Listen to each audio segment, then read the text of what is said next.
Oh, I had the brother of that black guy. What's up, guys? We are live on Hot Topic with Copville and Dom Izzo.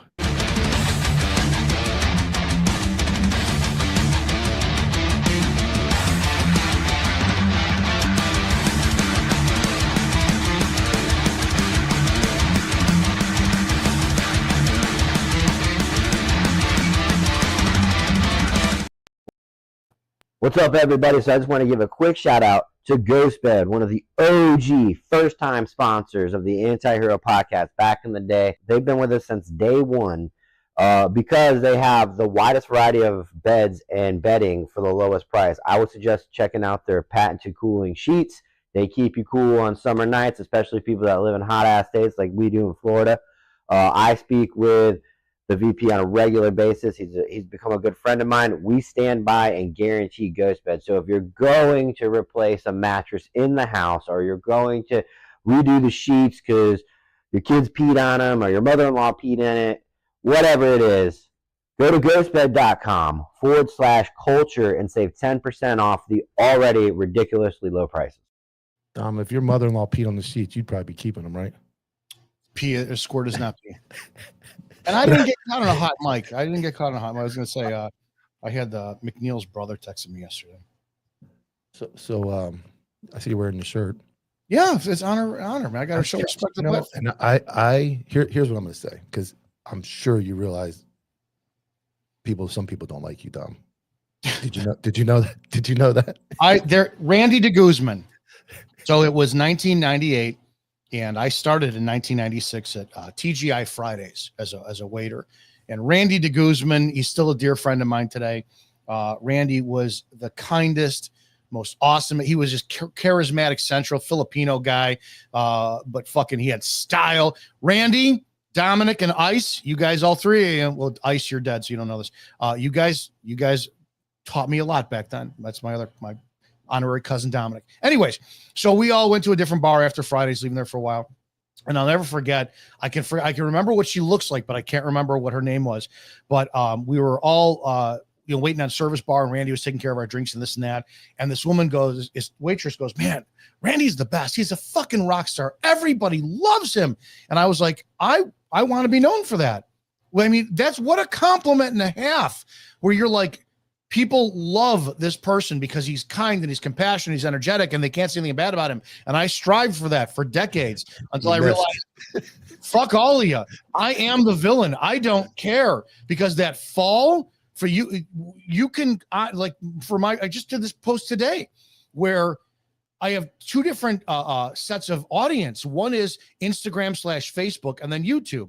On YouTube, they are an incredibly educated audience in the comments section. I mean, people who know the Constitution. Yeah, they put more effort. I would give you that. Oh my God. Yes, and I'm looking at, and I was, for the longest time, I'm like, well, these people, they hate cops, all this shit. And Instagram and Facebook are not. And I could post one awesome thing about cops on Facebook, and I'm loved.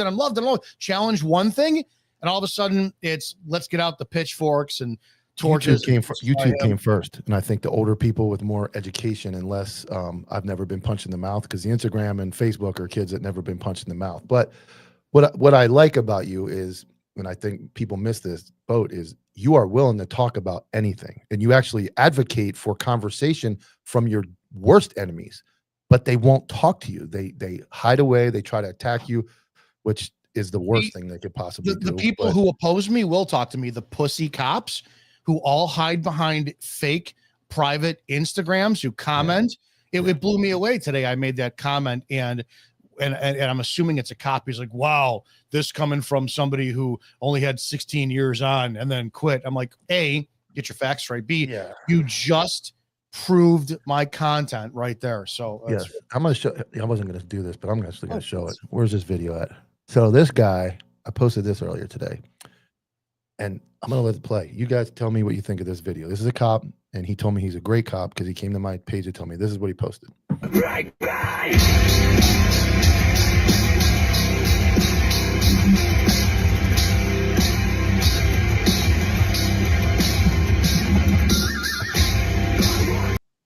And that's what he does. What the fuck was that? That is, so if you buy a symbol for inside your car. You might be the coolest dude ever. That's not cool.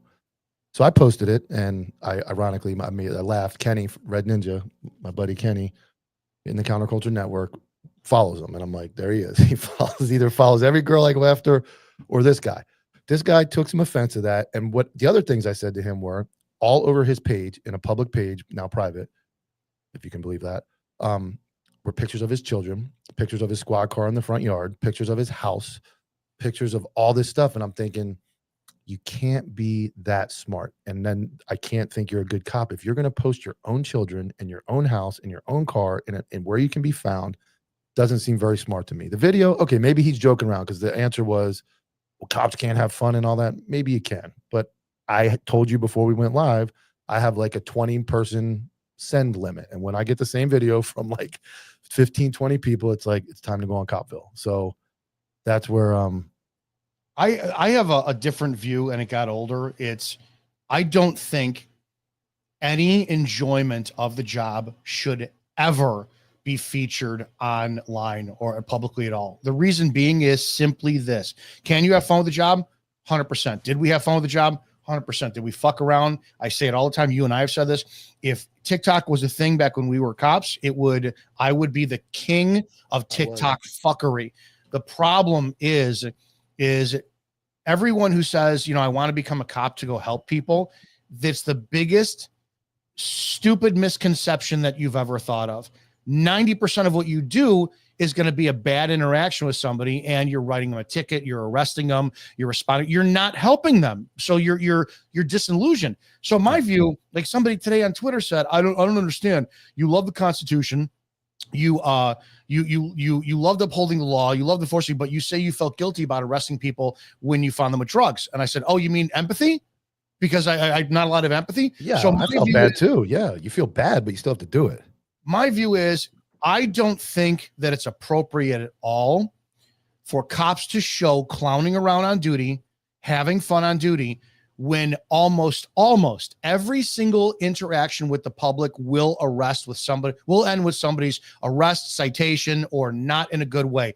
If you have that much power and authority, I think it's more prudent to exercise stoicism all the time on a public forum. I agree. And as much as I hate the TikTok stuff, and laughingly, I was that guy, I was clowning around on TikTok, but I think there's a place for recruiting. I think it's gone a little wild. Like, you have posted these Atlanta videos and the Ebonics and the dance, like it's out of control and you're attracting the wrong crew. But if you want to post police work, kind of like the military recruiter brings you in, shows you the cool video of all the stuff going on. If you want to show the public the real side of law enforcement, which is like you just said, hey, you're going to get punched in the mouth, or hey, you're going to arrest people.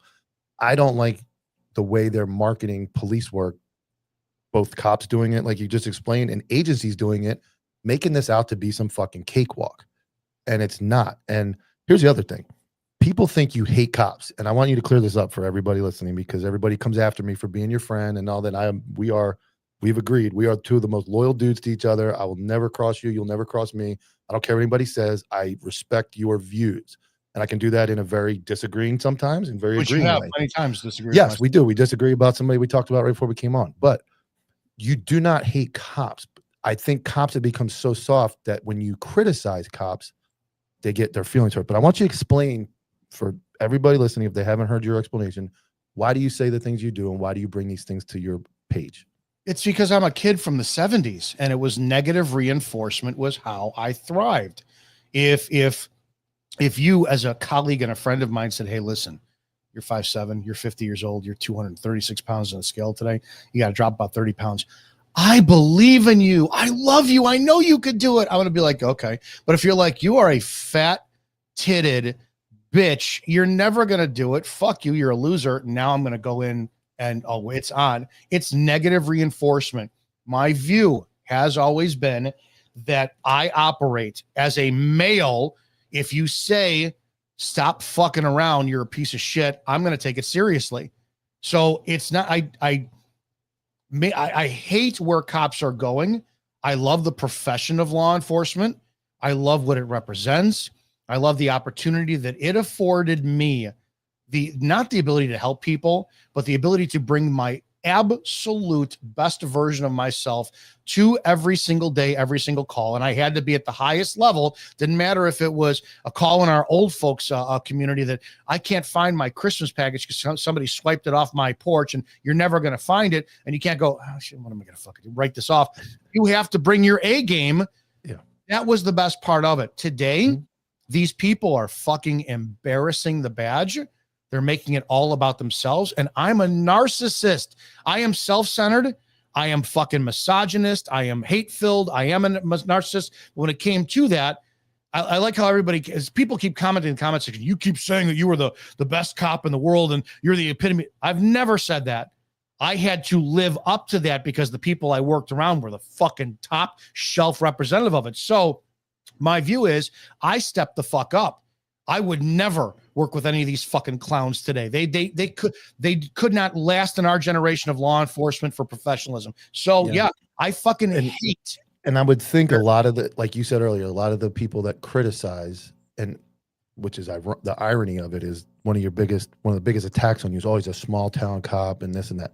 Most of those guys attacking you are coming from small towns because they aren't busy doing police work. They're busy on Instagram and arguing. And the other thing is, I don't see how that really resonates. You were a small town, but you worked outside the city of Chicago, which we all know that County, Illinois. Yeah, the spillover from cities and Milwaukee and Chicago. Yeah, the last town I worked at had a population of 7,000 people. That bordered Round Lake Beach, 30,000 people. Bordered Round Lake, 20,000 people. Just a stone's throw there was Grays Lake, Waukegan, North Chicago, Zion. The county, I was in Lake County, and then it bordered Cook County, 5.8 million people. So the traffic that we got, I'm done justifying that shit. Yeah, and I think it's a joke. It's a joke. Works in small town. Yeah. Here we got a question for you. Question for Izzo. Why or what do you think is special about coming up in the 70s? Curious, as I was a 70s child as well. Did you get beat? We were the last generation to get beat by my father. Never laid a hand on us. The man was sick. He was 6'2". He's shrinking now. He's 75.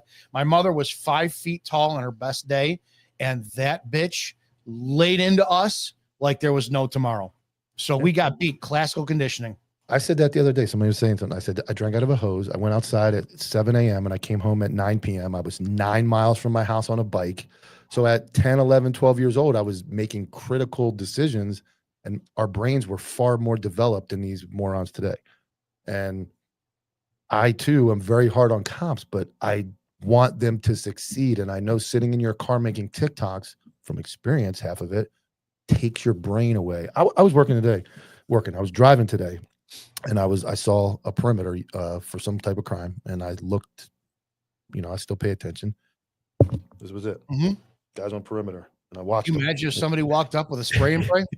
Or the suspect drove by. And I'm like, I don't know who it was. I'm not going to dime somebody out, but that's what I saw. And it's like that generation is buried in their phones, and it's resonating to what we're seeing online. So it's bad. It's bad. And I love, like I said, I love the fact that you're a wide open book. I think I fall in that same category. People, I'm going to tell this, but okay, let's talk about it. Like, I always send the link. Like, hey, I'll send you a link. We can get online and talk about it like openly. I'd love to have this conversation. They usually don't, but I get tired of hearing that nonsense from people. Like, oh, this guy.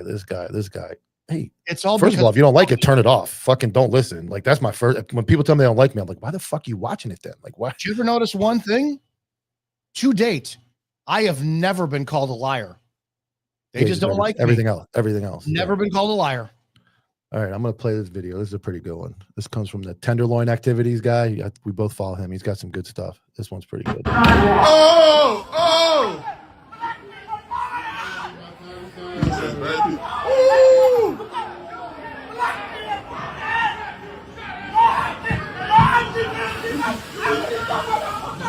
This is San Francisco Police Department. Damn!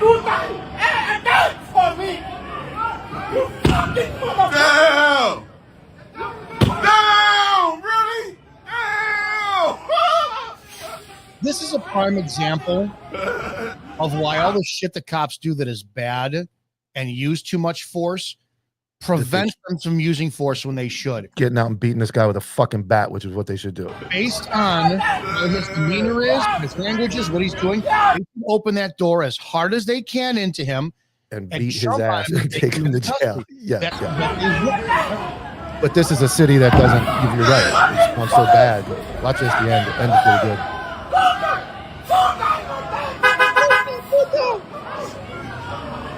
Takes his pants off. Takes his pants off, and Elvis has left the building. So that is the San Francisco Police Department, and that is the other side of what I know. A lot of your videos are usually about excessive force and overuse, but like you just said, that is a prime example of a culture in a city that has allowed chaos and probably had some bad stuff happen. Like you said, California was a disaster. 80s, 90s, they were beating the brakes off people. So, but this is the polar opposite. Like as a society, we cannot allow that to take place. We can't. Oh, we can't do that. but here's the caveat. This is what people don't understand because you stop there, right? We cannot allow this to take place. That's the sentiment.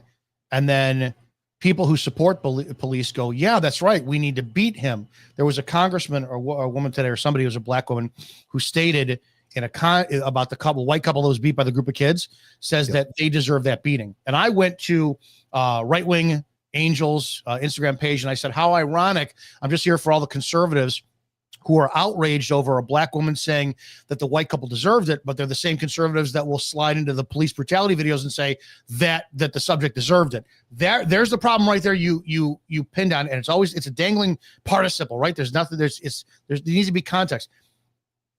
What needs to be done is you need to swiftly, righteously stop them, not beat their ass, take them into custody. The force that if he's going to get a busted lip, broken face from being shoved into the pavement, the door is swung open and it just busts him right in the balls. That is all subjective to the force that was needed to take him into custody. That's where we're lost in America today. People are so tired of seeing this behavior. They're so tired of seeing recidivism, no prosecution from DAs or SAs, that they say, oh, we want the police to be the punishers on the street. That's where we're all lost today. That is my number one gripe. And and I think this is going to transition well, because what I've heard you say this. You're saying, and you agree, you get out of that car and you use extreme force to get that guy immediately into custody, but then it's over. There's no little extra. There's not a little extra elbow, not another. And this is a video you sent me. I think it's from the same city, and I think we're going to see something a little different in this video.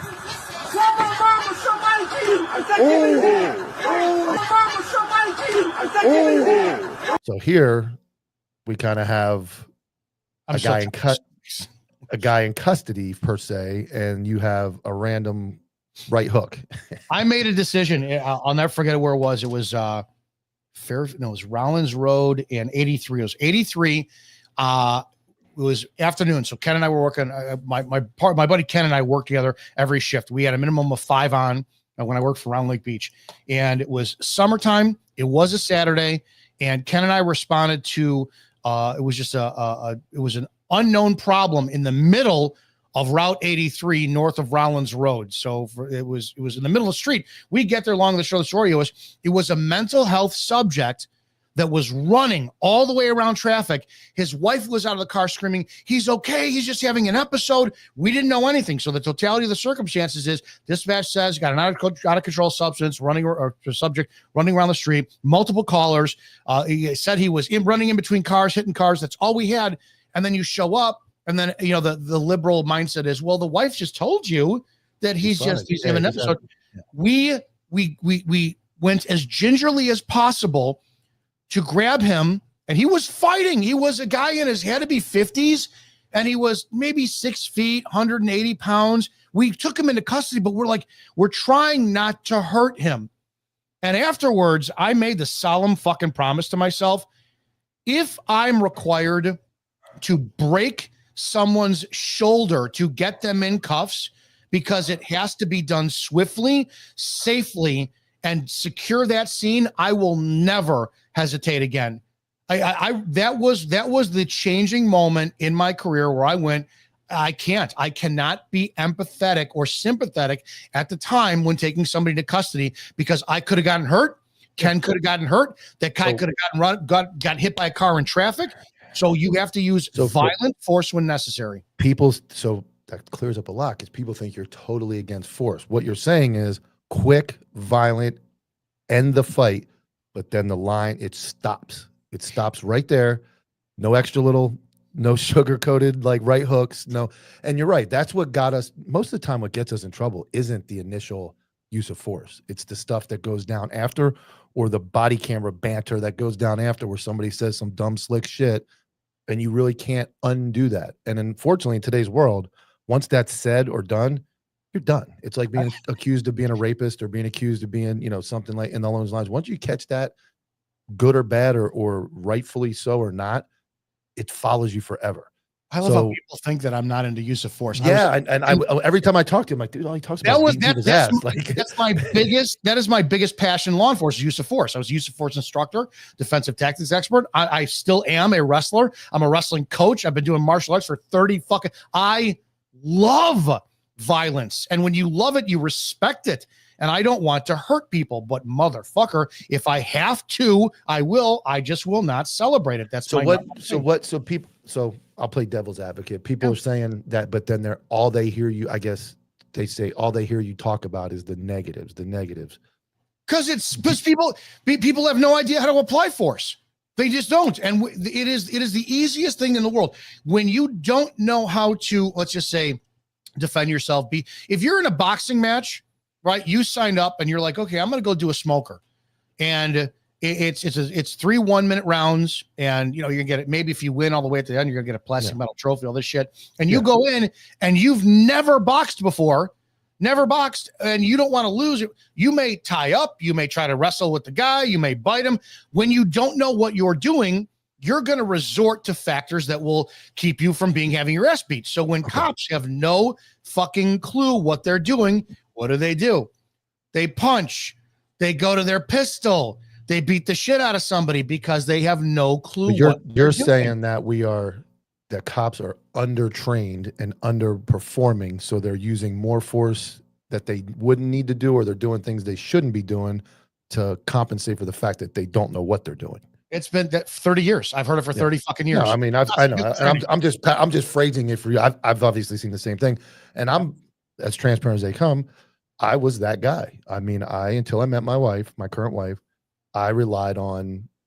First, I just relied on luck because I wasn't even in the gym. Once I got muscles, I relied on strength, which, as you know, in fighting, strength really doesn't mean much. And then I finally started into martial arts, jiu-jitsu, and started to learn applying techniques. And then you have the strength and the technique combination. That's the ultimate win there if you're strong and you can use the technique. But you will see, like you said, you will see law enforcement punching, kicking, doing all kinds of wild stuff, going straight to a gun, going straight to a baton when it maybe doesn't warrant it. And I'm 50 and my cardio's I tell people, I run a martial arts YouTube channel, and I tell people all the time, the easiest way to beat me is go longer than 15 seconds, because that'll be look at the name on the screen. What, guys? I thought we were using our code names. But if you and me are fighting and I'm losing, I'm gonna have to resort to biting your balls and fucking. And that's you're right, and that's warranted. Even the police world, like we joke, but a fucking rock is a justified weapon in a police fight. If we need to use a rock, but here's my problem. If we're gonna take 100 cops, and we know that 100 cops are going to be retired on duty, 50-year-old guys who are just going to collect a pension, and they're all fat, they're all out of shape, they all got ragu in their veins, and then they go hands-on, the public is always going to be like, well, don't fight the police and don't expect not to get shot if the cop is getting his ass kicked. Isn't it more prudent to sit there and say, we demand cops to have a biannual physical to make sure their blood pressure is perfect, their cardiovascular is in shape, so when they're fighting, they don't get put into a position where, oh, you're losing the fight. Now the objectively reasonable standard is you have the lawful authority to go to your pistol. I blame cops for that shit. I agree. Yeah, it's bad. Look at how much money you'd save in the long end if you had a 20-year cop do bilateral physicals. Yeah. By the time he's 15 years in, he's an obese. Or how about this concept? How about this concept? You save his fucking life because you find out he's got some fucking condition at 35 where he shouldn't be doing this fucking shit job. And you go, hey man, we're going to medically retire you because your heart's fucking shot. But instead we're going to let you be fucking 300 pounds and go run around outside in the 115 degrees and get killed. Like why is this job not that serious? Why is this job not taken that serious? Well, look at every fucking agency that winds up leveraging their union to go against command staff. No, they did it to me. They did it here. They did it at my we're going to implement a fitness policy. No, you're not. We're filing a grievance. That blows me away. That's one of my biggest gripes with these cowards I worked with is when the agency tried to implement a physical standard, the union fought it, and I was called a company man because I supported it. Now I get ran out, and now they're all supporting some raise because the sheriff doesn't know how to do a budget. And now it's cool to support them because it's money. Has nothing to do with your physical fitness or your performance. Yeah, but look at a raise. If you're in a group full of 15 dudes and you're like, hey, let's go eat healthy, it's better for us, and the other 14 dudes don't want to do it, they're going to outvote you. I mean, so if the majority of the many jokes here now with your name and everything's going on, dude, I can't stop thinking about it. Because you would be real excited around 15 dudes, right? Only if they're wearing wigs or what?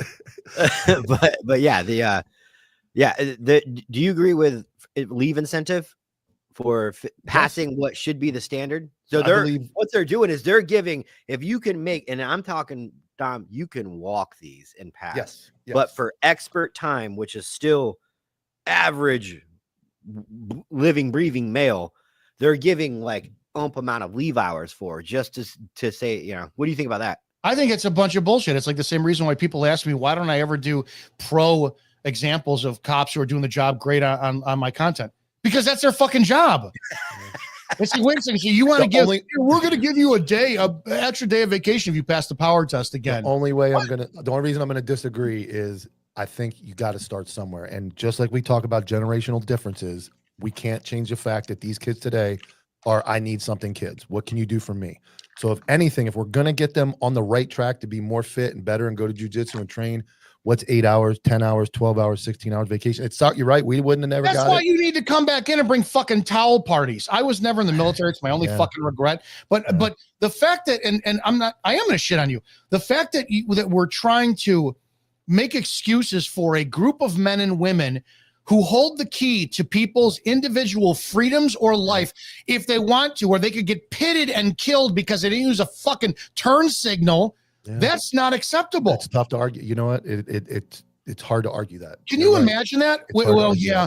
You have the ability every day that you get up to to kidnap someone or kill them. Because literally seizing somebody is a kidnapping. You're swiping them right off the fucking street, putting them in a car, right? Now, you don't even have to explain yourself. Or you can kill them if they don't do something you like and you can articulate it. But we're going to go, yeah, you know what? Let's give you some more benefit of the doubt. That's tough. No, that's tough. Another cop I worked with shut me the fuck up years ago where I bragged online. I had to take a Fourth Amendment class.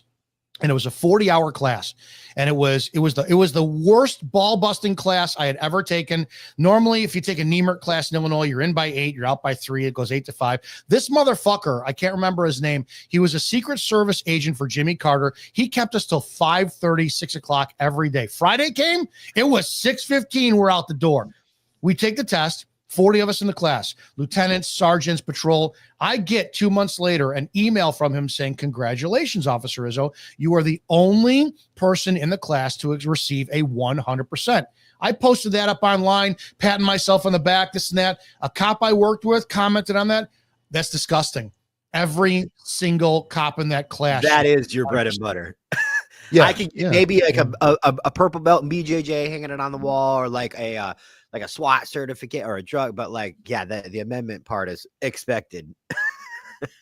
Blows me away. What about the other people that don't have that 100%? What about the guys that scored 80? That's fucking horrifying. It's like, these are things that when people keep asking why I'm so hard on cops, it's projection. It is because of me. It's because I walked away going, motherfucker, I didn't spend enough time at the range. And you know what? My pistol's skill set was fucking abysmal. And I'm like, if I ever was in a gunfight, every one of those rounds is my responsibility. Yep. My academy mate was military, 6 years in the Marines. That motherfucker could shoot a rat's nest from 21 yards away standing. And so there's no excuse. But I didn't train because back then there were certain aspects of the job I didn't take seriously. I wish I had taken every single aspect of the job to the nth degree of seriousness. And I just didn't. So that's why I'm hard on everybody. Don't make the same fucking mistake I did. And I think because of the nature of the job, it's not like you're, a car salesman and all that, where, you can have 27 different jobs and move around. You're right. Because even though you're not in the job anymore and you're not there, I think it's acceptable to be critical of it because of the serious nature of the job. And I think, honestly, all of our platforms kind of go around that idea. Like, this is a fucking serious job. And when guys are more serious about it, that are all three retired or all three no longer working, and we actually look into it more than guys that are still doing it, that's a fucking problem. That's a problem. Did you ever have any regrets? You ever look back at any arrests and go, man, I could have done that differently? Oh, fuck yeah. And if you say no, you're fucking psychotic. But the person you arrested is stuck with it. Just like my promotion. About me? Like, people talk shit. But I mean, this isn't really, you guys will probably laugh me out the door with this, but I remember one time I found a dude with weed in his car, and no, I'm sorry. I thought there was weed in the car, but there was none. I couldn't smell anything. I can't remember the exact, but I told him I'm arresting him for driving on a suspended license. And he was like, dude, are you kidding me? And I was like, I want it in that car. And I like let him know, kind of implied that, I won't tow your car if you let me in it. But I didn't say that. You're being a salesman. You're selling your way into the car. And I look back on that. It's like, dude, make the arrest or don't. I mean, you can, and I agree. There are some times when dudes need to go for a suspended driver's license. If he's suspended 6 times and he's out there driving, and it is what it is. I've taken people for weed, but the only time that I ever look back and go, that wasn't retarded, was I was at a gas station and some dude came up talking shit to me and my zone partner. We're drinking our coffee, and I'm like, go kick rocks, dude. He was like, dude, what the fuck? And so I go, you smell like weed. Turn around, found a couple grams of weed on him, and then took him to jail. He ended up being a semi-pro arena football player that was in town to play. But I mean, his coaches were calling like, dude, we got to be able to get him out. But I had one that always sticks with me. I was moving fast in the drug unit. Like, everybody's going to jail. I'm doing arrest, CI. And I had a CI basically dupe me into thinking some lady was like a massive drug dealer, and she wasn't. And he went and bought like her entire script of like perks back then. And it was like a 25 min man because of how heavy those pills were back then. They were, 600 or 500 milligrams of Tylenol, like 5 milligrams of oxycodone, but they weighed outrageous amount. And I'll never forget when that all went down. I'm like, man, I really didn't vet this CI all the way. And I had some piece of shit defense attorney recently, like last January, try to throw that in my face that like I was some crooked cop. I went to court and testified for that victim, the lady, the one that sold her drugs. Like, she doesn't deserve this much fucking time in jail. The weight of the pill doesn't equal, like, kids are selling 30 milligrams that are very tiny, but you could have 100 of them. It's not trafficking. But fucking 10 of these with only 5 milligrams is. And that's one where I always felt bad. Like, man, I didn't really I was so caught up in all the deals, I really didn't do my homework on that informant really well. And he let me go buy dope from some fucking mom that worked at that happens McDonald's every day. And you guys, I was not specialty, right? I wanted patrol. Patrol was my fucking life. I didn't want, the only thing I wanted was canine, but it wasn't available. And by the time I was gone, it was done. How many cops on a daily basis make the learning mistakes where people suffer? I keep talking. It's not like Starbucks where I go in, they screw up my order, they can redo it. And mine will always be, I was on midnights and I was told, I remember who told me a great way to get some overtime is get an arrest with about between 6:30 because you can hang over for an hour and a half of processing and get it. I dinged a guy 6:30 in the morning who had an expired driver's license past 6 months. I arrested him and I street booked him. Towed his car, had his wife come and pick him up. The guy was in his late 40s. I was 26 at the time. And I look back at that and I go, so I punished someone for fucking overtime who was on his way to work, who's been driving longer than I've been fucking alive. And how often do we just forget to check our driver's license, for the status? So the amount of patrolmen on a daily basis who fuck shit up and ruin people's lives. And then the angry mob in the comment section of videos, well, he deserved it. He deserved it. Fuck around, find out. And then when you start to think, that interaction alone could have led to that man's death. If that man got in my face, if he started to argue with me, and all of a sudden I had to go hands on, and then we pig pile him, and he has a heart attack and dies or whatever. These stupid learning fucking experiences, cops just do not take into consideration. I used to really have a soft spot for the Mexicans that were here busting their fucking ass, like driving, and I would. They'd be like, "How did you verbal wording that guy?" I heard his driver's license on channel 2, and he didn't even have one. I'm like, oh, you know how hard it is to run a 6-name name. No, but I would have guys that would have normal name. I knew they had been arrested before, and I'm thinking, dude, it's fucking like 5:30 in the evening. This dude's got a truck full of fucking palm fronds. He's been working all day. He's trying to get home. Got coke on him. You know he's got blow on him. Yeah. Oh, well, I was gonna say coke. I already shook him down and took all his money and all that. But I would genuinely go, man, this guy doesn't need to go to fucking jail. Like, he's trying to get home to his wife. He's like, I tried to use all that into every decision. You're gonna see. There were times I made stupid mistakes, and there were times I got pissed off and was like, "Fuck this guy! He's going for the fucking 6 months suspended." I did that too. I'm not a fucking. You're gonna see him Sunday morning when he wakes up with a hangover and beats his wife anyway. So it doesn't make a difference. Dom, what do you think about this? What do you think about? So what I just said was, and as I was saying, I was like, man, I hope I don't ever get back into law enforcement, because I just admitted to. All I did was I said I made a mistake, is I made a civilian feel like they could keep their car if they let me search it, right? You can lie as long as you don't promise him something. So you didn't promise him he can keep his car. It is a silver-tongued. Cops are the greatest salespeople on the planet. So you didn't lie. You just can't lie and promise something. Or excuse me, you can lie, but you cannot promise something quid pro quo.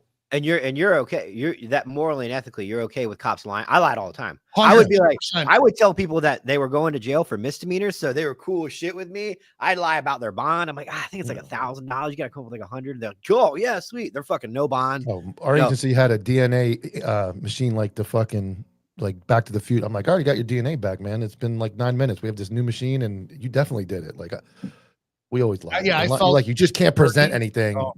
Like, you can't show them a piece of paper that confirms you're lying. Steve must be a beta. He doesn't like testosterone. Drugs is drugs. I disagree with that. You got to. I went back to pinning once a week, Steve. I feel better. He said you're a drug addict. I got to play this video. It's been bothering me. They're on the way. Many of us are probably getting our generators ready. Make sure when it's time to fire it up, you keep it outside. I cannot stress this enough. Never run it in your garage, like your basement, or anywhere inside your home. Carbon monoxide is invisible and deadly. Keep it at least 20 feet away from windows and doors. You don't want these fumes getting back into your home. And please, let it cool down completely before you refuel it. Hot engines and gasoline don't mix well. Trust me. Can I Subaru? I actually find her attractive. I was gonna say, is that a dude turned woman, or we know what you find attractive, so you're not relevant in this conversation anymore. Yeah, like you said, you got Dante. I have no empathy for your defense. But one of my best fucking friends on the planet is a trans woman porn star. So I don't, whatever, dude. You fucking, and her cock is bigger than mine, so I'm not worried about shit. How did you meet one? Oh wait, let's talk about answer that, and we'll talk about the video. Online, she was supporting my stuff for years, and one day I slid her DMs, and I'm like, because I couldn't fucking tell. Yeah, I'll send you a picture. And I think I'm fucking kidding.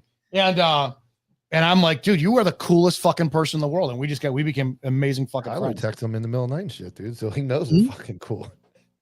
But so okay, yeah. So let's go to the video. I will video. say this, first of all, their fucking uniforms, that makes me miss really nice tailored.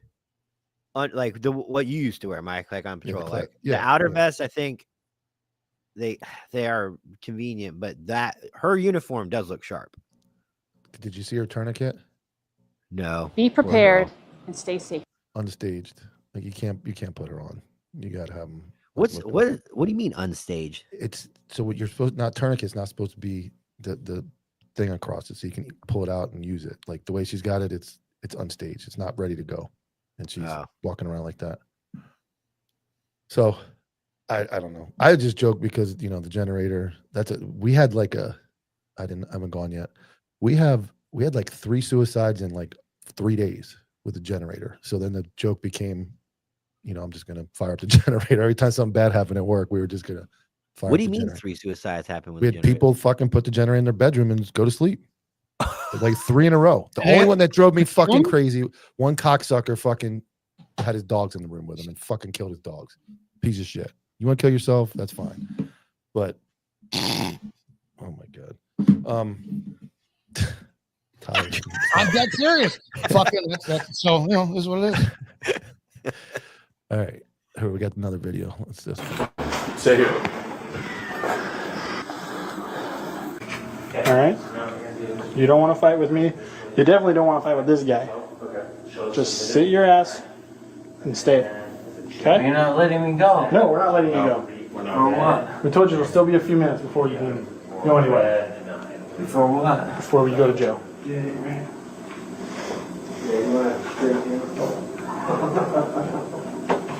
Tell you what, give me your shoe. No. Yeah. I'm giving you my shoe. Give me my shoe. I got it. Okay, fuck, he's got my gun! He's got my gun! Your best guy, my friend. Let go! Let go. Fuck. Don't grab the gun. that'll do it. That'll do it. How the fuck do they have their pistols not secure in fucking lockup? Yeah, we don't do that. That your Were gun they doesn't go to jail. were they in a, like a middle ground? I mean, there's no way to know that, but I'm We assuming put they were it. We can't come anywhere in the Nope. jail with our guns. Sallyport, right? That's where we. That's it. Yeah, Yeah. that or your trunk of your car, but you can't go in. So they Maybe end up, it's like a station jail. Have you guys ever worked somewhere where you have a jail? I think the yeah. sector. Vero Beach Police Department was. I worked there, but we had our own I book. never- but No, you had to put it it's- in the car. You couldn't go We in. go into county. Lake County used to have a fish bowl. This was the worst fucking thing ever. So when you used to go to bond court in the morning, like if your night crew had something, you go to bond court in the morning, you're bringing your prisoner there. You had to get in Lake County, the Sallyport, everything, every knife, every magazine, every OC, but not a single fucking weapon. You'd bring your suspect through the fucking hall, and then there was the room where all the pretrial detainees and all the fucking people there for bond court, they were behind the glass before they can get into the courtroom. You had to go through that. You had to wait to get buzzed in with your guy, unhandcuff him. Now you're in there with 30, 40 fucking people, and you're waiting for the deputy on the inside to see you to buzz you into the room. You're like, hey, you want to let me in? Fucking outnumbered, 30-1, 40-1. Let's go. Do you know who gets away with the most use of force? Is them motherfuckers inside the jail. As They they get should. away. They Yeah, kill but people. they fuck people up. Like I look at mine, like when I was going through my shit, and then I started pulling like records in the jail, and I'm like, bro, you got people's wigs getting split every fucking day, That's dude. correct. Handcuffed. Like That's I get correction. it. I have a Man. huge soft spot for correction officers. Yeah, me too. They are so unappreciated, and I believe the easiest way to solve use of force problems with cops is every single fucking cop in America starts as corrections for 2 years. Ugh, fuck that. You are outnumbered 20-1, 100-1, no weapons, and you learn how to fucking talk to people. Yeah. Yeah.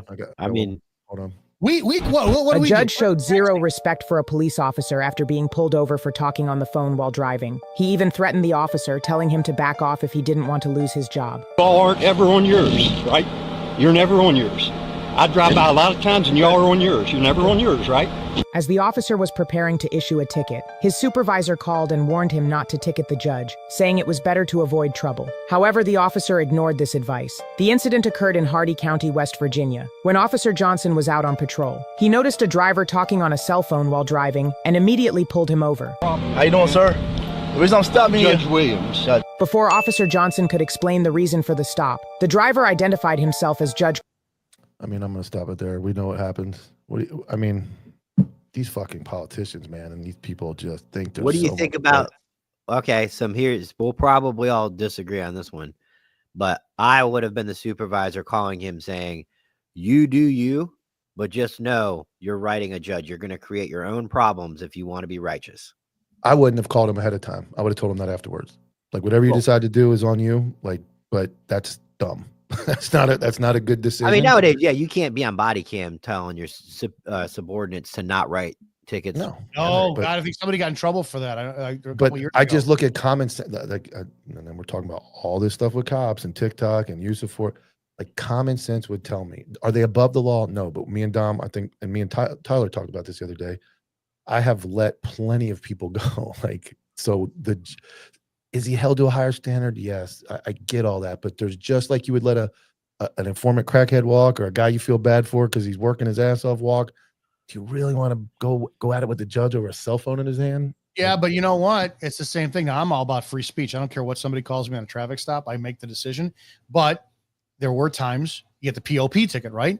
If that same person you're talking to was mouthing off to you, talking like that, you'd write them. So now you got a judge doing it. You know, fucking swallow your dick and pride and go. I never did that. I never wrote. If I determined that you weren't going to get a ticket, no matter how much you were an asshole to me, I never wrote you one. Oh wow! You mean you actually followed the Constitution and honored free speech? Imagine that. That's how I started this whole shit. I had a Facebook page that was Officer Dominic Izzo. I had 100,000 people follow me, and one day, out of curiosity, I posted up in there. I said, "Curious, how many of you base your traffic citations off of the attitude of the driver?" Oh my God.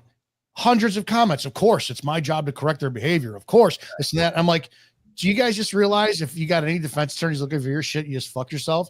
And people believe it. People believe it's the job of the cop. If a person is shitty, they deserve a ticket. And that's where my whole fucking I would started. Talk the most shit, but that I'm not writing. I always felt like that was an abuse. That to me felt real. I felt abuse of power there when I could write someone a ticket based off how they treated me. I was always the outcast. I didn't ever judge anybody for it because I was the outcast, but I was like, I don't feel inherently right. No, but that's where being able to talk some shit back in the older days. I'm not talking about like nasty, crazy shit, but being able to bicker back and forth at a window and tell a dude to go suck your dick and then leave and not write him a ticket. Get out of here. Yeah.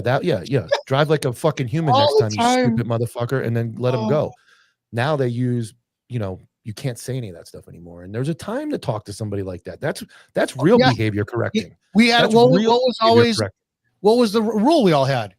Preach, don't give a ticket. Correct. Don't preach, do give a ticket. Correct. Yep. And there's a time to tell somebody you drive like a fucking stupid idiot. That's what you should be able to tell them. Like, you're driving like a fucking moron. I'm not going to write you a ticket because I don't want to, for whatever reason, but you're a fucking moron. There should be you should be able to say that to somebody. What you just did is more law enforcement than anything else, because you pull them over, you address it. It's negative. You're a fucking moron. Slow the fuck down. You corrected. Would you want your mom fucking pulling out in front of you? Would you want your fucking daughter driving like that? No, you're a fucking moron. And then you let him go. Or you're going to go, I'm writing you the ticket. Hey, man, you're driving like a moron. Here's your ticket. You don't. Yeah, and I feel like it's got to be either one. If you're going to write the ticket, you have to be that motors cop, like just very down to the point, not nice, not mean. No matter how fucking shitty they get, you have to keep your composure because you are unbiasedly writing a ticket. Yeah, you can't be a piece of shit who talks to people like piece of shits, then write some tickets. Fridays with Frank. You can't talk like a piece of shit and be a piece of shit. You got to pick one. Yeah. But you know what's funny? Here's the funny thing is the dude who writes you the ticket is a bigger piece of shit no matter what. Because you're going to leave that guy that cuts you out and be like, fuck, I could probably whip that dude's head, but you're going to forget about it in like fucking 10 seconds because you didn't get a ticket. That dude who writes you the ticket is the nicest dude in the world. You're going to hate that motherfucker the rest of your life. So. There's a guy, and I want to get him on a podcast. I did. He was from Coral Springs Police Department. I think his name is Officer Didino. And I've watched his traffic. Yes. It must be he's got to be Paisan. I've watched his shit and I'm like, it has got to be that thing, because he was exactly how I was on traffic stops.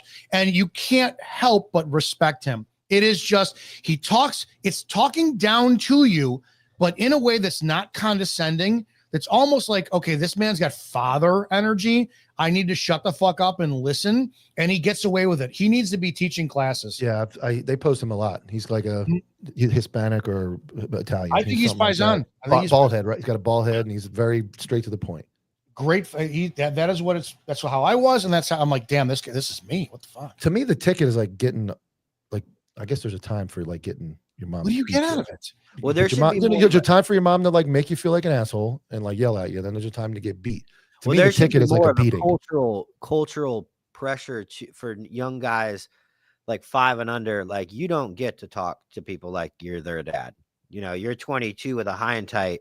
You need to go write the tickets. You need. I asked him that. I did a podcast with Frank about 1.5 years ago, and I said the problem what I have with what you do is, people are now emulating. You got 500,000 people following you on YouTube, watching your stuff, and they think that's what cops are supposed to be like. You're an older man. You've got some presence.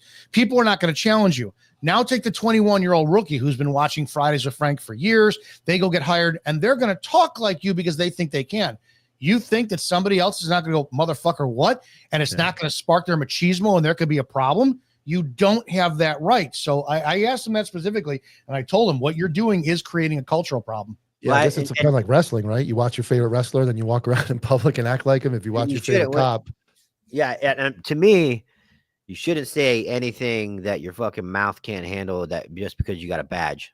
I see that all the time. Dudes hiding behind. They'll talk shit to people on the street, and then they're the biggest fucking cowards in the building. They won't. They talk behind your back. You'll call them out. They'll say, oh, that's workplace harassment. Like, but they got that badge because they know no one's gonna pop them. They know no one's gonna pop, or they're gonna catch a couple years for popping them.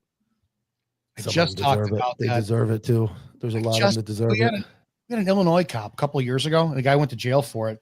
And the video went viral where he said, we're going to throw hands. Some 18-year-old black kids on a domestic with him. And he gets to the point where fuck it. And he puts down his notebook and all this. And he goes, we're going to go. And they do. They go at it. They start beating the shit out of each other. And the cop's on top of him, wailing him. And his partner pulls up. And everybody loved it. That's how policing needs to be done. You need to beat the shit out of these people. And I went, yeah, until the cop shows up and he sees you losing. And he doesn't know you had an agreement with that guy. And you're going to get 5 or 6 cops come up and you're going to look like Swiss cheese when you're done. And there's that video we talked about where the dude goes at it with the dude in the front yard. One of my original drug partner in the drug unit was like he was old. He was like 60 something years old, still working. He worked at Cook County Sheriff's Office in Chicago. And he told me a story where they brought a guy in and him and the guy started going at it. And this is like in the fucking 60s. And he's like, they fucking locked him in the fucking Sally Port together, him and the arrestee. He said, that dude beat my fucking ass from one end of the fucking jail cell to the other. They didn't do any extra damage to him. They pulled him out. They separated him. Then they took the guy in the jail. And was that such a bad gig back then? Like I look back at some of the old time, like settle it stuff. Obviously now dudes whip guns out and there's gang members doing all kinds of fucking drive-bys, but handling stuff like men. Handling stuff like men. Another guy tells me that he mouthed off and they like handcuffed him around some big concrete bar in the van where he's like can't really move. And then they drove the van like 90 miles an hour around town for like 20 minutes and just fucking shook him all over and then bring him in. That was not very long ago. That was like 2 years ago. So they get away with some wild stuff up there in the big cities. So then why is Steve watching? See, this is where I lose him. He only watches if Dom's on. He does not watch. No, he does. He watches. No, Steve is dedicated. He watches my show. Don't like even Reagan. I got Reagan in here tonight talking shit. Reagan. So, what else? What else is going on? We got about 10 minutes left. Any other hot topics? Oh man. Let me see if I got any other videos. Dom show, you're on at what, 9? 2 hours, Dom? Yeah, an hour from now. Hour from now. I'm just gonna play. I got literally, I'm not kidding, 100 fucking voicemails from my Brandon Tatum video that I'm gonna just let people talk about shit. Oh, Dom, I had somebody hit us up in the DMs and was like, hey man, I really disagree with pretty much everything Dom says. Because they're stupid. And I go, hey man, Dom's a good friend of mine, and I disagree with him too. That's what makes us we're talking about like, would you guys ever have me on to? I know he debates people. Would he debate me? I'm like, he would absolutely debate you. Of course. Yeah, Brandon Tatum unbelievably embarrassed himself. He went after Lackluster, and I watched his. I suffered through the entire fucking video. Tatum didn't watch the body camera footage of the McNeil stop, and Tatum didn't know he is. I am convinced that man was a pseudo cop. He was riding a desk somewhere and did nothing. Do you think guys like him, obviously, I think I know the answer to this, they just get so big that they lose touch? Even if he was a good cop, he's so social media now and so into himself. He's a token black man for the conservative party. You got hired for that specific reason. I look at these guys and I'm like, even when we were trying to get in touch with them over the Brent Hackinson deal with Joe Mattingly and the Breonna Taylor shooting and all that, like these guys are, when they're smaller, they're all into that. And then as they get bigger, it seems like they forget that what their platform started on or what they were here for, which is, guys like him getting screwed, to me are pretty important. Like Sal Andrade. I don't care if we get 10 million followers. I will support that dude. I will reach out to that dude no matter what. How many people could stay who they are? I mean, I actually was worried for a second. Joey Swole, you ever watch him? Mm-hmm. Well, he pulled an apology for supporting or honoring Hulk Hogan's death, and then he did a big apology, and I went, I will admit I'm wrong, but I will never fucking apologize because I go so hard when I put my stuff up that it's disingenuous if I apologize. And I thought to myself, will I ever get that big where I got 5 million followers. I can't afford to lose them. I need to sell out. I don't think you would. I don't see it. I just don't see it. You can't, because you can tell somebody, you can tell, because Hulk Hogan was an icon. Did he say something that everybody has said? He said some stuff that he shouldn't have said. I said it last week, the show the other day. Yeah, he said some things he shouldn't have said, but one lapse in judgment doesn't change what the dude did for everybody, including black people. Like you got black wrestlers that are like, this dude like pioneered the sport for me and helped me and walked me through it. And come on, man. It's walking shit back I can't do. And I've said this many times publicly. I love him. He's a friend. Andy Frisella last year came out against. Yeah, we covered that. Yeah. And I talked to him on the phone and I said, dude, I fucking hate that you apologized. I understood it because he is responsible for thousands of people and their livelihood, but he just exposed how pussy-minded and weak fucking cops are. And then of all people, he goes on that fucking stupid bitches podcast, Haley Mirabelli, and I know. Why do you pick her? She is the worst human being on earth. Top 5 worst human beings. If I ever walk anything back, you guys have a permission to get one of Tyler's trannies and stuck it right in your mouth. Hey, share the screen. I've got can you see it? Yeah. Oh shit, I gotta. Oh hi, hey. Did I send you nudes? And I can't stand it. I have hatred for hypocrisy. That's it. Here's Brandon Tatum on his Substack article talking about the McNeil traffic stop. And if you look at the bottom, his stance is if you comply, you won't die. But if we actually had consistency and integrity, we would call out Tatum for wearing this shirt on Tim Pool's podcast years ago where he says, do not comply. And of course, many are going to come to the aid and say context is everything. This is taken during COVID. It was about complying with the vaccine mandates. You dolt. Context is important. It is. Context is extremely important. Context is extremely important. So I want to ask you, when it came down to the masks, mandates, 6 feet of separation, not gathering in public places, who were the ones that went to the churches, gyms, village hall meetings, school board meetings? Who were the ones that arrested people on beaches? Who were the ones that ripped people out of nightclubs? Who were the ones that arrested people from being at churches? Who were the ones that we were all afraid of because if we went out in public and you went to Starbucks without a mask, they would call someone to make sure that you were removed? Oh yeah, that would be the fucking police. So context is everything. Brandon Tatum told everyone out there not to comply with the government. Who's the armed henchman of the government? That would be law enforcement. The same people that many of you forgot were the domestic terrorists during the lockdown and the traitors of the Constitution. So don't fucking take it out of context and expose the exact context. Brandon Tatum now is telling you to comply with the police and you won't die. But back then, he sure as shit didn't give a fuck about whether or not you died as long as you didn't comply with them when he told you to. I do sound self-righteous as fuck, don't I? You sound like you have like a podcast, like you have the voice. You can tell you did solo radio. You can go on. I remember my wife watching your show. I had no idea, but we never talked. We joke about how we met because you thought I was one of the guys that came after you, and we just never talked.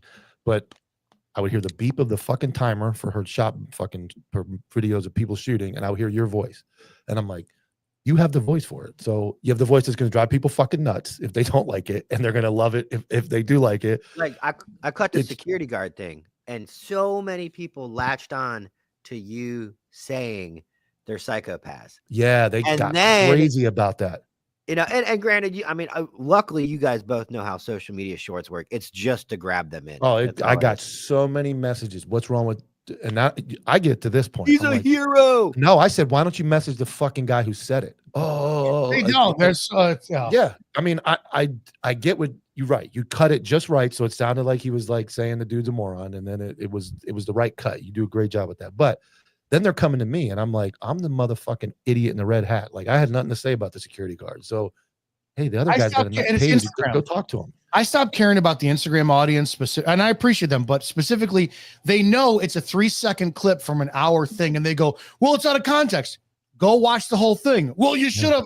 I've learned Instagram people are fucking lazy.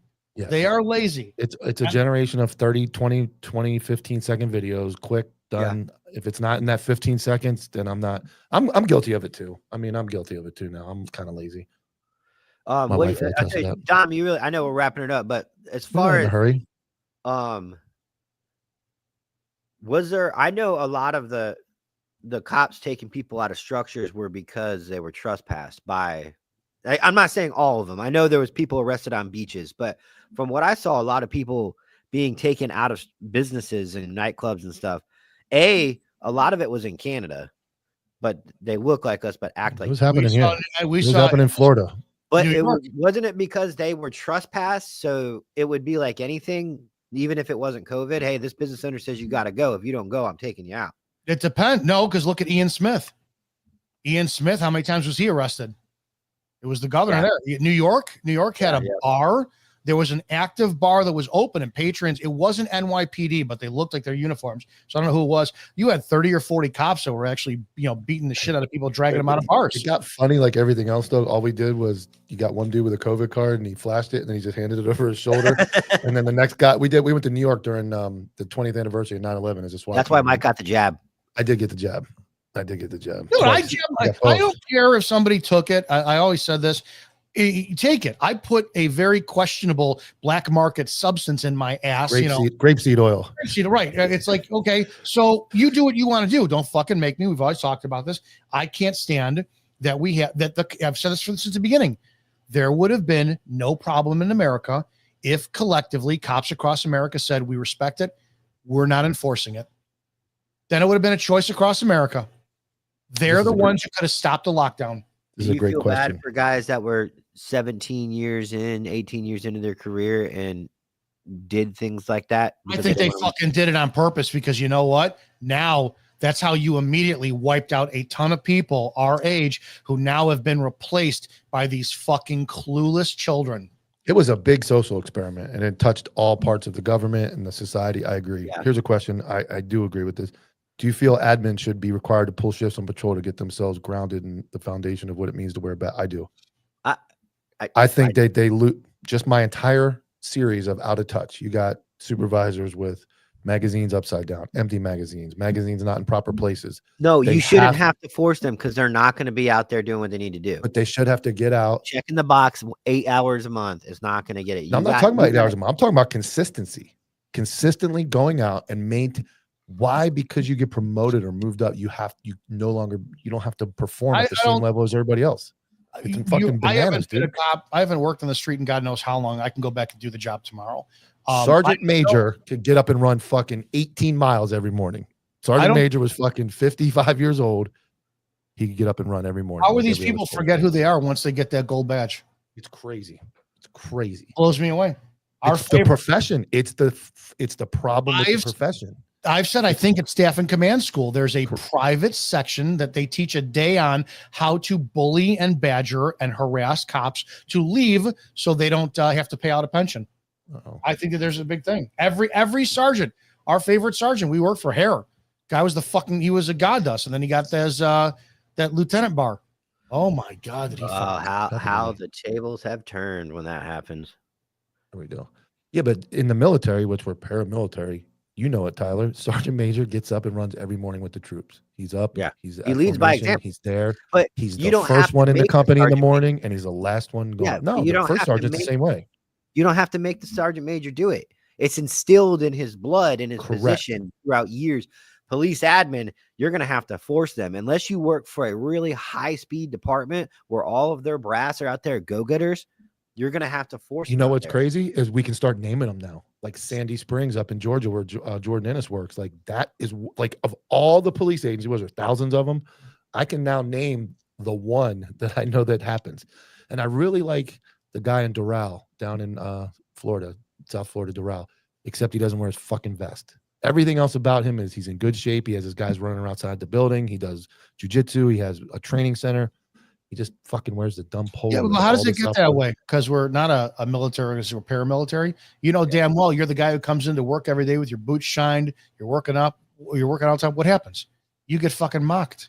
You get made fun of. Oh, trying to get promoted? You sucking up? Company man. And then all of a sudden you're like, fuck it.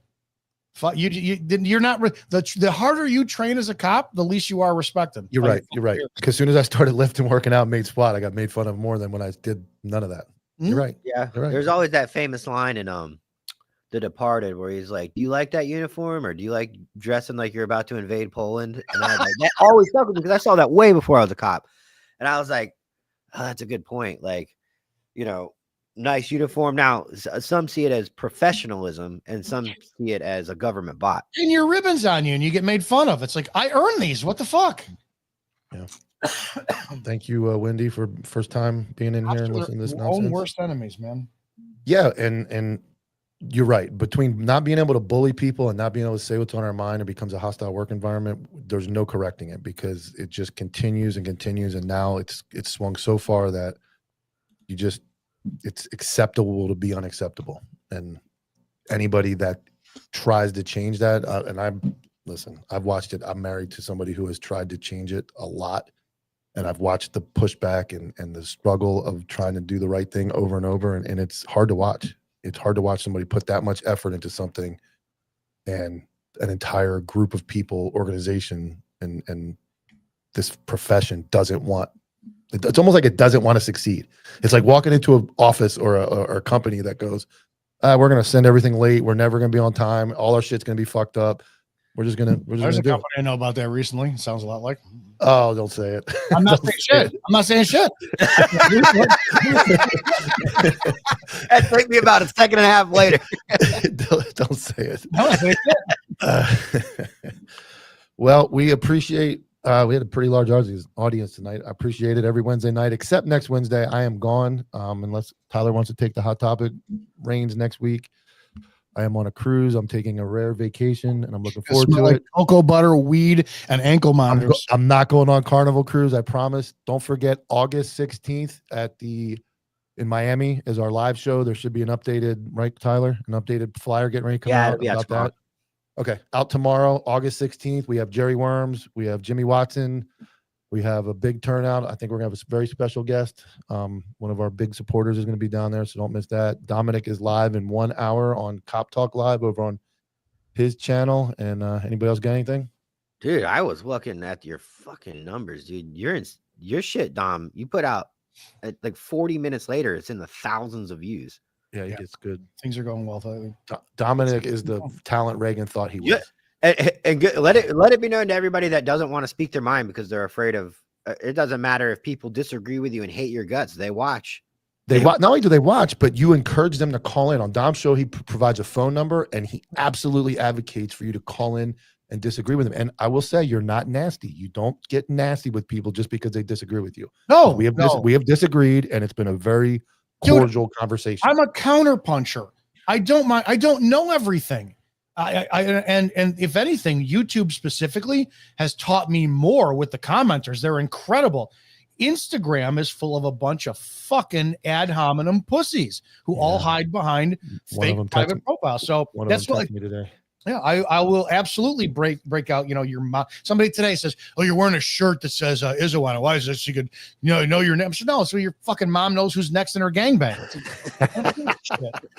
Well, we appreciate it, guys. Thanks for tuning in. Next week, hot topic tonight, Dom, and Friday night, Counterculture will be live with the open mic. We appreciate it.